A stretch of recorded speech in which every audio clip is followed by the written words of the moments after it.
بسم اللہ الرحمن الرحیم۔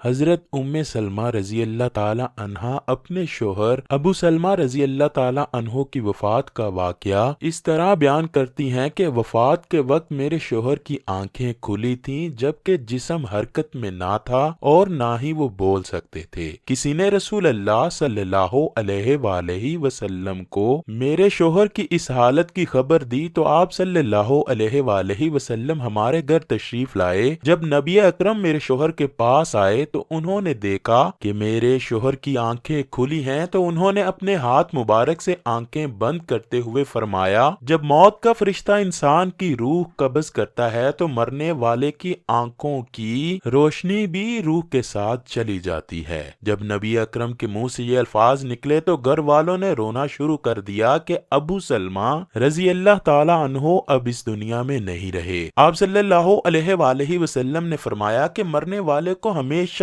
اچھے الفاظ میں یاد کیا کرو کیونکہ اس وقت فرشتے پاس ہوتے ہیں۔ میت کے ارد گرد بیٹھے ہوئے لوگ جو باتیں کرتے ہیں فرشتے ان کی باتوں پر آمین کہتے ہیں۔ پھر نبی اکرم صلی اللہ علیہ وآلہ وسلم نے اللہ تعالیٰ سے دعا کی کہ اے اللہ، ابو سلمہ کو قبر کے عذاب سے محفوظ فرما اور اس کو اپنے خاص بندوں میں شامل کر لے جن پر تیرا خاص کرم ہے۔ ان کی قبر پر اپنی رحمتیں فرمانا اور قبر کو نور سے مالا مال کر دینا۔ نبی اکرم صلی اللہ علیہ وآلہ وسلم کی اس دعا سے ثابت ہوتا ہے کہ جب مسلمان وصال کر جاتا ہے تو اللہ تعالیٰ مسلمان کی قبر میں نور اور رحمتیں عطا کرتا ہے، جبکہ غیر مسلم مرتا ہے تو اللہ تعالیٰ اس کی قبر کو تنگ اور عذاب سے بھر دیتا ہے۔ اس دنیا سے پردہ کرنے کے بعد انسان کے لیے سب سے خطرناک پہلی منزل قبر ہی ہے۔ اگر انسان اپنی پہلی منزل یعنی قبر کے عذاب سے بچ جائے تو اس کے لیے باقی سب منزلیں پار کرنا کوئی مشکل نہیں رہ جاتا۔ اسی لیے نبی اکرم صلی اللہ علیہ وآلہ وسلم نے فرمایا کہ انسان کو مرنے کے بعد بہت سی منزلیں طے کرنا پڑتی ہیں جن میں سے سب سے پہلے قبر کا عذاب ہوتا ہے۔ اگر انسان قبر کی سختی سے بچ جائے تو دوسری منزلیں اس کے لیے آسان ہو جاتی ہیں۔ ایک دفعہ نبی کریم صلی اللہ علیہ وآلہ وسلم قبرستان سے گزر رہے تھے تو رسول اکرم نے قبر کا عذاب بیان کرتے ہوئے فرمایا کہ مجھے اگر اس بات کا ڈر نہ ہوتا کہ تم میت کو قبر میں دفنانا چھوڑ دو گے تو میں اپنے رب کریم سے دعا فرماتا کہ وہ تم لوگوں کو بھی قبر کے عذاب سے آگاہ کر دیتا، بالکل اسی طرح جس طرح میں دیکھ رہا ہوں اور سن رہا ہوں۔ آپ صلی اللہ علیہ وآلہ وسلم جب صحابہ کرام کو قبر کے عذاب سے آگاہ کرتے تو سب کے رونگٹے کھڑے ہو جاتے۔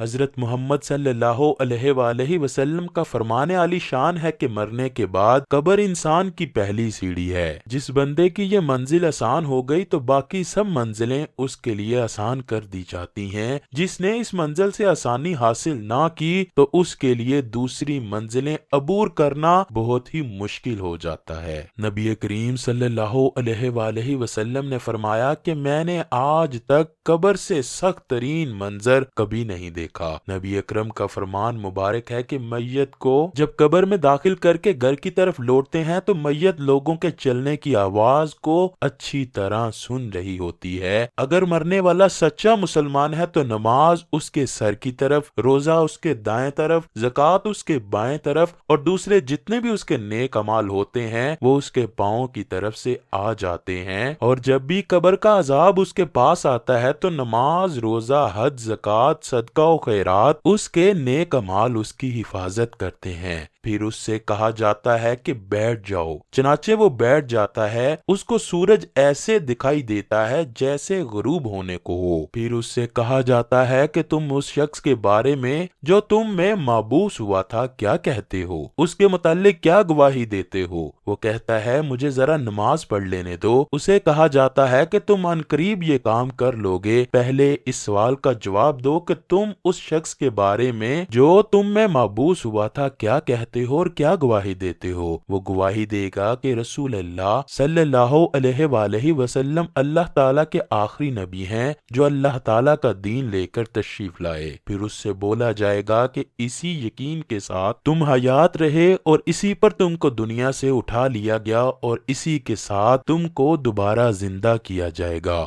یہ سب باتوں کے بعد اس کے لیے جنت کا دروازہ کھولا جاتا ہے۔ وہ قبر میں ہی جنت کو دیکھ کر بہت خوش ہوتا ہے۔ پھر اس کو جہنم کا دروازہ کھول کر دکھایا جاتا ہے اور کہا جاتا ہے اگر تیرے اعمال اچھے نہ ہوتے تو تم کو جہنم کے گہرے حصے میں ڈال دیا جانا تھا۔ نیک بندے کی قبر کو اللہ تعالیٰ کشادہ اور نور سے منور فرما دیتا ہے۔ روح کو اعلیٰ قسم کا عطر لگا کر پاکیزہ جگہ پر رکھ دیا جاتا ہے۔ غیر مسلم کے بارے میں یہ فرمان ہے کہ جب قبر کا عذاب ان کے جسم پر آتا ہے تو ان کے ارد گرد کوئی بھی نیک اعمال نہیں ہوتے جو ان کی حفاظت کر سکیں۔ پھر اس کافر کو حکم دیا جاتا ہے کہ یہاں پر بیٹھ جاؤ تو وہ ڈرتا ڈرتا بیٹھ جاتا ہے۔ اس کو آخری نبی صلی اللہ علیہ وآلہ وسلم کے بارے میں پوچھا جائے گا تو وہ کچھ نہیں بتا سکے گا کہ یہ کون ہے۔ پھر ان کو محمد صلی اللہ علیہ وآلہ وسلم کے بارے میں بتایا جائے گا تو وہ جواب دے گا کہ میرے علم میں نہیں ہے کہ محمد صلی اللہ علیہ وآلہ وسلم کون ہے۔ پھر اس کو فرمایا جائے گا کہ تو دنیا میں غیر مسلم تھا، غیر مسلم مرا اور غیر مسلم ہی دوبارہ زندہ ہوگا۔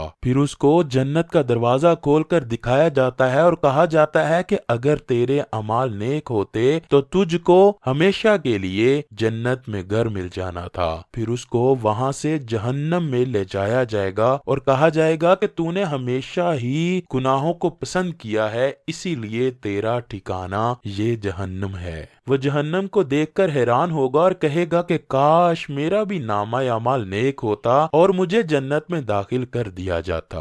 پھر اللہ تعالیٰ اس کافر کی قبر کے چاروں اطراف کو آپس میں ملا دے گا کہ اس کی پسلیاں ریزہ ریزہ ہو جائیں گی۔ اللہ تعالیٰ کا فرمان ہے کہ جو بندہ میرے بتائے ہوئے کاموں پر عمل نہیں کرے گا تو میں اس کے لیے قبر کو تنگ کر دوں گا۔ حضرت ابن عمر سے روایت ہے کہ رسول اللہ صلی اللہ علیہ وآلہ وسلم نے ارشاد فرمایا جب انسان کا انتقال ہو جاتا ہے تو اس پر صبح و شام اس کا ٹھکانہ پیش کیا جاتا ہے۔ اگر وہ اہل جنت میں سے ہے تو جنت والوں کا مقام اور اگر اہل جہنم میں سے ہے تو جہنم والوں کا مقام اس کو دکھایا جاتا ہے۔ پھر کہا جاتا ہے کہ یہ تیرا ٹھکانہ ہے یہاں تک کہ اللہ تجھ کو قیامت کے دن اٹھائے گا۔ اسی طرح حضرت عائشہ رضی اللہ تعالیٰ عنہ سے روایت ہے کہ ایک یہودی عورت ان کے پاس آئی اور اس نے عذاب قبر کا ذکر کرتے ہوئے حضرت عائشہ رضی اللہ تعالیٰ عنہ کو دعا دی اللہ تعالیٰ آپ کو عذاب قبر سے بچائے۔ حضرت عائشہ رضی اللہ تعالیٰ عنہ نے رسول اللہ صلی اللہ علیہ وآلہ وسلم سے اس بابت سوال کیا کہ کیا واقعی عذاب قبر ہوتا ہے؟ تو رسول اللہ صلی اللہ علیہ وآلہ وسلم نے فرمایا جی ہاں، عذاب قبر حق ہے۔ حضرت عائشہ رضی اللہ تعالیٰ عنہ فرماتی ہیں کہ اس کے بعد میں نے رسول اللہ کو ہمیشہ دیکھا کہ ہر نماز میں آپ عذاب قبر سے پناہ مانگتے تھے۔